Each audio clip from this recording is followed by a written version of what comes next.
Good evening, everyone. We are just finishing up some new soundtracks for the Apex videos, but while I'm waiting here in the booth, I thought I'd record this video real quick. This is going to be something completely different than the normal content you're used to seeing. I really don't like to voice my political views, but this is something bigger than which political party I align myself with. This is something I feel strongly about, and after listening to what one of my mentors, Tad Stormer, has to say, I'm hoping you will too.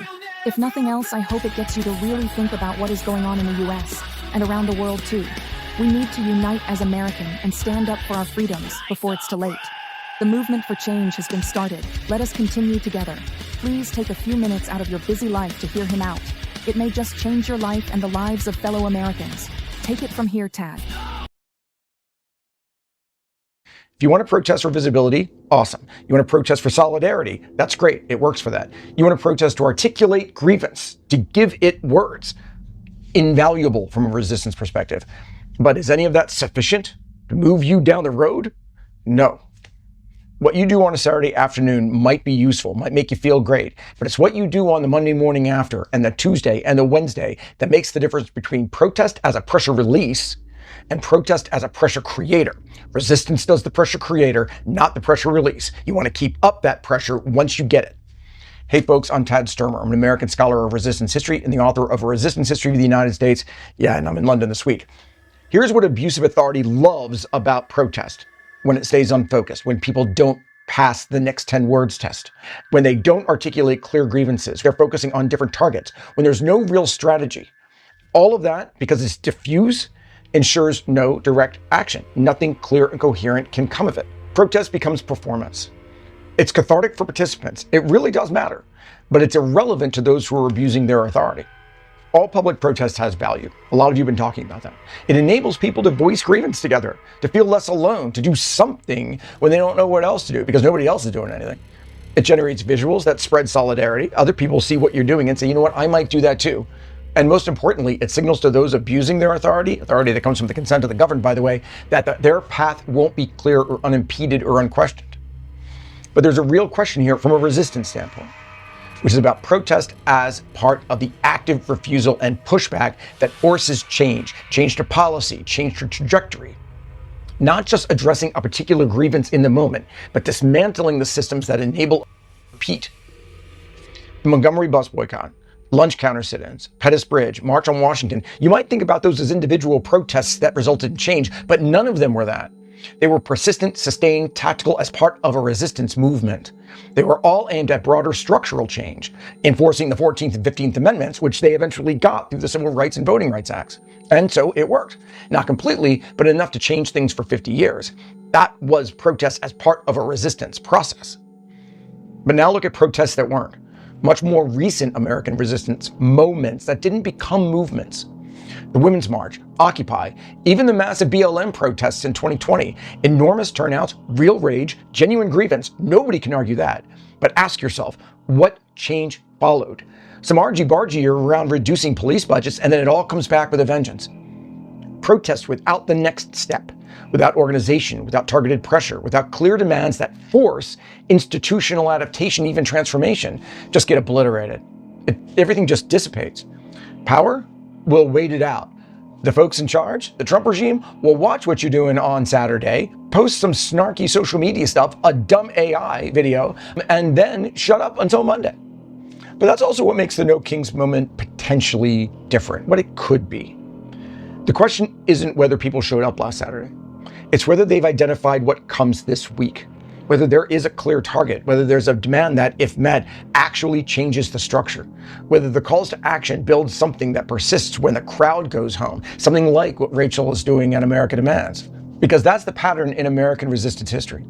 The protests that changed things didn't end when people left the streets.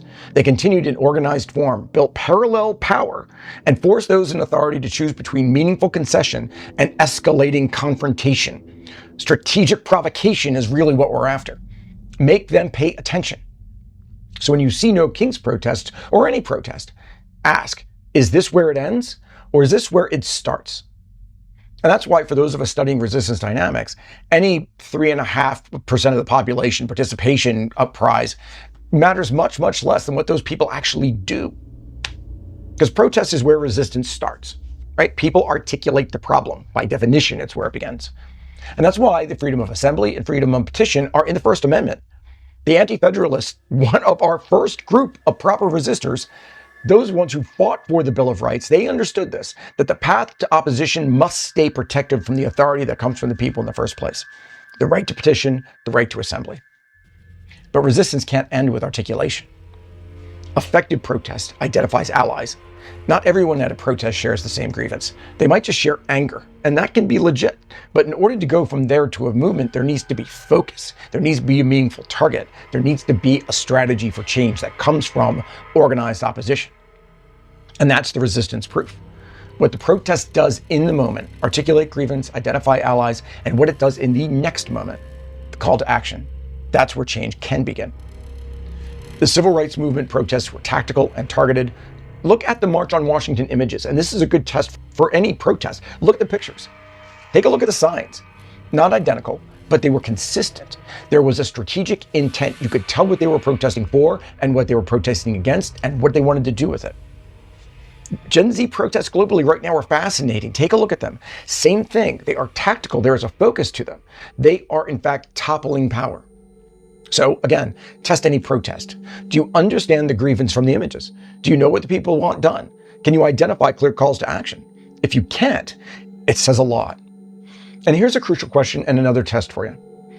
Will the calls to action that are there, in best case outcomes, actually achieve the necessary change?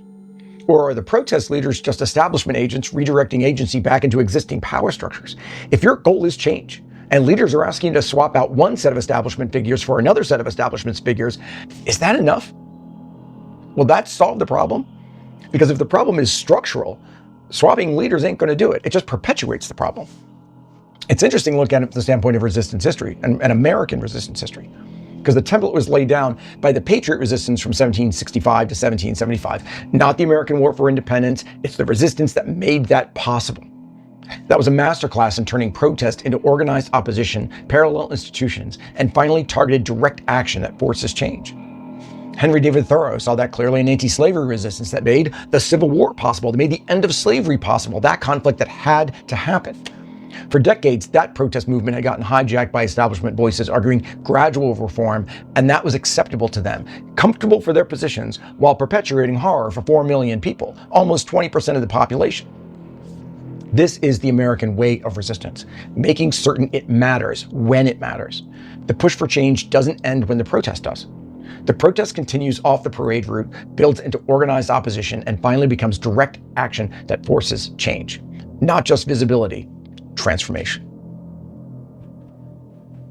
Thanks, Tad. That was deep, I know, but it makes you think.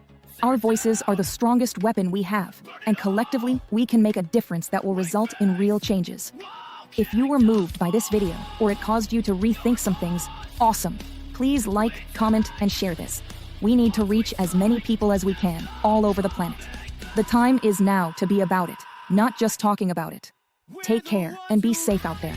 Things are getting worse.